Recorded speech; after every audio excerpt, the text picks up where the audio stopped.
Alright, so this is the first in a series of training videos that hopefully are helpful to people who watch. This particular video is focused on Introduction to Factional Warfare. What it is, how it works, how you can make LP off of it and actually get some fights as well. So, Factional Warfare is basically, in its essence, it's just we're at war with Caldari militia as well as the Amar Empire. So we're in Blue Phoenix Legion is in Galmil, and Galmil is a part of and allied with the Minmatar Empire. So anytime that you see a Galmil or a Minmatar Factional Warfare player, they will be set to blue for you. You should not kill them. I'll talk about that in just a second. But anybody who's in Amar and Caldari Factional Warfare will show up as red in your overview, and they're certainly fair game. So ultimately, what Factional Warfare comes down to is you've got a license to kill anywhere.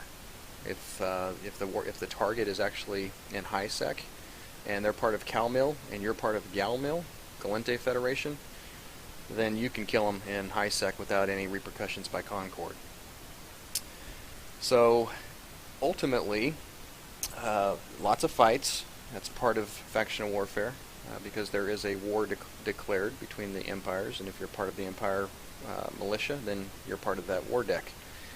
But you can also make quite a bit of loyalty points, or it's referred to as LP in the game, by doing plexing. It has nothing to do with pilot's license extension. It has to do with combat sites.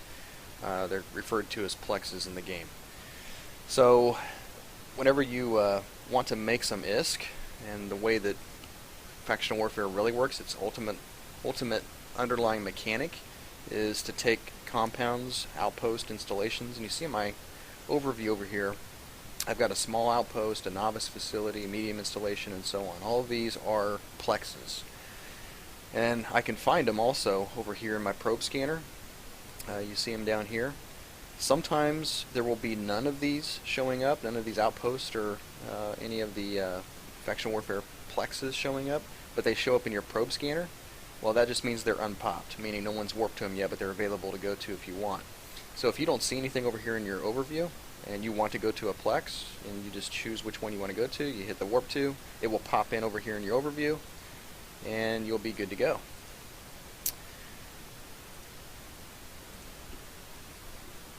You see up here in the top left, shows the system name, and it also shows that it's contested. That means that this system is a part of the Factional Warfare meta, or the dynamic of Factional Warfare. So right now this system, Pinicasto, is currently held by the Galente Federation. I see that right there. If it was held by Caldari, you would see Caldari up here. So these plexes that are in Pinicasto are all owned by Galmil. So if I went into one of those plexes, there would be a NPC rat in there that would be a part of our that would essentially be a part of our militia. And so what would happen is you don't want to kill him if it's a defensive plex. Like if I went into a plex and it was part of the Galente Federation, I wouldn't want to kill that rat because he's going to help me if anybody comes in to try to kill me.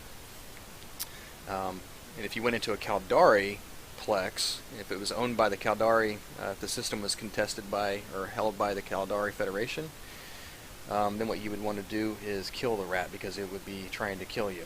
So there's two different types of plexing that you can do, depending on which system is being held or held by. So here in Risado, this is held by Caldari State. So if I went into any of these compounds, it would be offensive plexing, meaning I'm trying to take these from the Caldari. If I was in Pinicasto a few minutes ago, and I went into the plex, that would be defensive plexing, meaning I'm trying to keep the Caldari from taking those plexes and trying to take the system. You see this Factional Warfare indicator right here, this percent contested?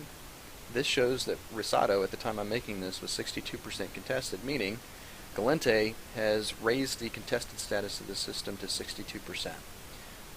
As you take plexes, this will go up. As the Caldari take plexes, this will go down. So you kind of see how it's a tug and war between the two factions trying to maintain control systems or flip systems. If the Galente Federation is able to get this to 100%, this bar will turn red, and the system will go into a vulnerable status. What that means is this infrastructure hub right here would be eligible to be attacked by the Galente Federation. At that point, that's what they refer to as an iHub bash.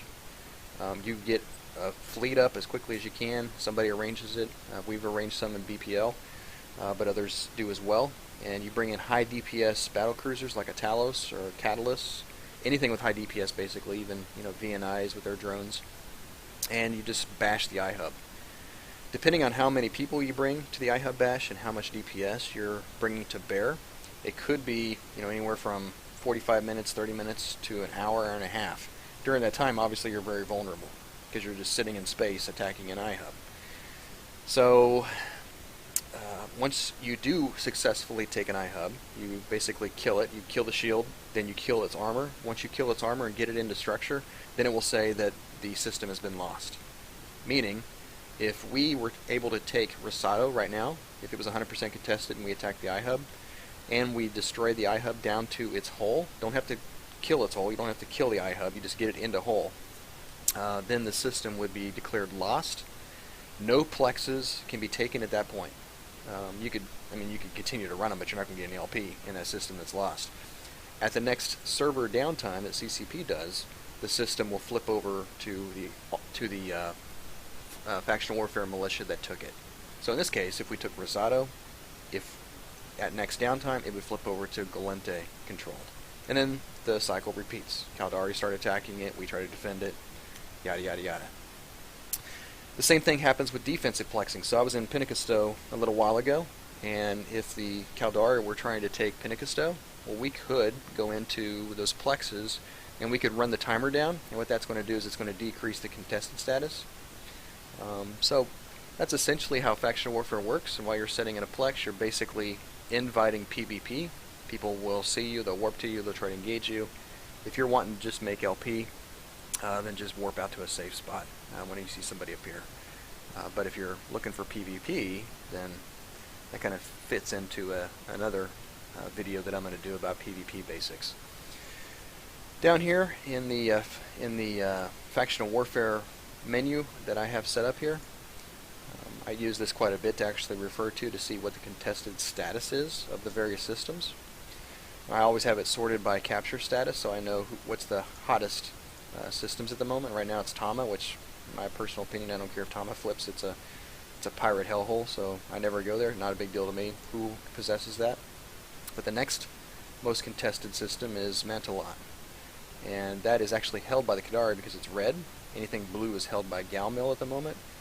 So I see that it's 10 jumps away. It's currently 80% contested, and if the Caldari do continue to plex this today, it probably will be vulnerable later tonight, maybe early tomorrow morning. As I'm making this right now, it's about 10 a.m. So if they plex this really hard, they could probably get it ready for an iHub bash later tonight. So those are some of the things I look for in this window. Is just what are the hottest systems, what are some areas that I might be able to get some PvP.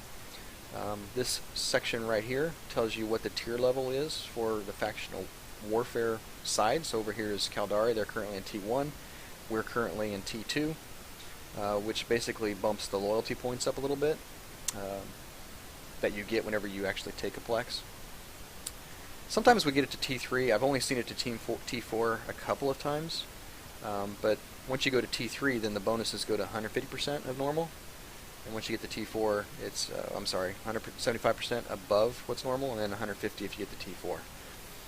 So if I went to, since this is offensive plexing, I'm in Rosado, Caldari controlled. If I went to a novice, I'm going to get 10,000 loyalty points if I take that novice. And if nobody else is in there with me, otherwise you split it, which sometimes kind of sucks if somebody comes in right when you're getting ready to take it and they steal your LP. A small will give you 17,000. A large will give you 20,000 LP points, or a medium will give you 20,000, and a large will give you 25,000 LP points. A novice, the only ships that can warp into a novice is a frigate or smaller. And when I say frigate, not Tech 2 frigates, so assault frigates cannot come in. A small destroyer or smaller can come in, including a T3 destroyer like Swipple or a Confessor. Those can come into a small. Anything larger than those cannot. They can't slide in. So if you're inside of a small and you see a VNI or a Vexor Navy issue appear outside, don't worry about it. They can't come in. A medium, a cruiser, or smaller can come in. Not a T3 strategic cruiser. Those cannot come in. And then a large, basically a carrier, could drop on you. There's no acceleration gate. You're just sitting in space floating around. So keep that in mind as you're doing your plexes. So like right now, I'm looking around and I see a couple of war targets in the system. And I've got these ships on long scan. Got it set to long scan. I'm not going to go through PvP in this video, but just kind of showing you how I choose which plex to go to if I'm wanting to get LP. And spin around until I find my novice. Let's just say I'm wanting to take the novice. I see a Tristan and a Magnate, and this guy is an idiot and has his name set. So I know that it's probably that guy in the Tristan, and I don't know who's in the Magnate, but they probably are together. So I would continue looking. In this case, the large I would not choose because, number one, my Astera won't even break the rat, the NPC rat that's inside of a large by myself, but also because it's very risky. And there's a lot of flashes in the system, so going to a large doesn't make sense in this case. Looks like the Tristan moved, so I'm going to look back at the novice and see who's there. Magnate is still there. Anyway, you make your choices based upon what you're seeing here, and I'm not going to go in and plex. I mean, you guys probably can figure out how to go in and just take the plex. I'm going to run to Okamon real quick. Some of the good systems to plex in if you're just wanting passive income and you're not really wanting to be harassed. Verilyn is very good. Another system, Mushikegi, Ikaskio. Those are good for offensive plexing. Basically, if you want to maximize your loyalty points per hour, I would go to an offensive plex system. If you're just wanting to really not be harassed and make some passive ISK, then what I would do is some deplexing. And loyalty points are paid out for deplexing based upon the contested status of the system that you're in. So, in the case of, let's say if I was wanting to do some deplexing, I would choose, Tom is a bad example because it's a pirate system and I would not go there, but I would choose the system that is controlled by Galmail with the highest contested status. I would go there and do defense and plexing. Because the amount of loyalty points that you get per plex when you're defensive plexing is based upon the percentage of contested. So if you're in a system that is like 1% contested and you're doing defensive plexing, you're not going to hardly make any loyalty points. It's not even worth your time. It's a waste of time. So if you're going to do defensive plexing, go to a system with a high contested status, and that's probably going to be your best bet. So here I am in Mushi. A few people in system here. Just kind of scouting out who's here. It looks like some destroyers are here, or some assault frigates. So I don't want to deal with those right now, so I'm going to pop a novice because I know a destroyer and assault frigate cannot come in. Hopefully I get to it before they're able to warp to it. Because you saw that I just popped it from my probe scanner. It wasn't on the overview. I popped it, it popped in. Everybody saw that. That's an indication for people to come running if they're wanting to really attack and get some PvP. So slide very quickly. You always warp to an acceleration gate or a plex at 10 kilometers. You never warp to 0. You never warp straight to the outpost or to the facility or the plex. And the reason why is because sometimes you can actually land inside of that acceleration gate, and then you're stuck, and you can't actually accelerate. If somebody lands on you, then you're really going to be in some trouble. So you warp in at 10, you're able to slide immediately, you don't get stuck in the gate, you don't have to worry about anything. So here I am, I'm landing. Since I'm using drones, I'm not going to worry about trying to apply my guns on him. My drones can certainly take this novice rat. So I'm going to go back to the beacon, and I'm going to orbit it at 500 meters. The reason why I'm doing that is because if somebody does show up on the gate outside, you see I've got my D-scan set to short 1 AU. I've got a 360, so I'm looking all around me in a bubble, out to 1 AU. If anybody shows up on that acceleration gate, I'm going to see him. if somebody shows up and I decided that I want to take the fight, I want to be sitting right on the acceleration of the beacon, because once they accelerate in, they're going to land right around this beacon right here. And what I'm going to do is, if I see a ship, I preheat all my mods. I can now hit out to 10 kilometers here. I can hit out to 18 kilometers with my faction web. If they land, I'm going to tie them up and I'm going to scram them down, web them, turn on my afterburner, and start applying some DPS. But I'm going to talk more about that in a PvP video that I'm going to do. So essentially, this is how I set up on a Plex when I'm actually doing plexing. You see here the counter is 9 minutes. I got 9 minutes before I get 10,000 loyalty points. Since I am in a Caldari controlled system, it's offensive plexing. Watching D-scan, making sure no one's showing up. This Merlin might come in if he's suicidal.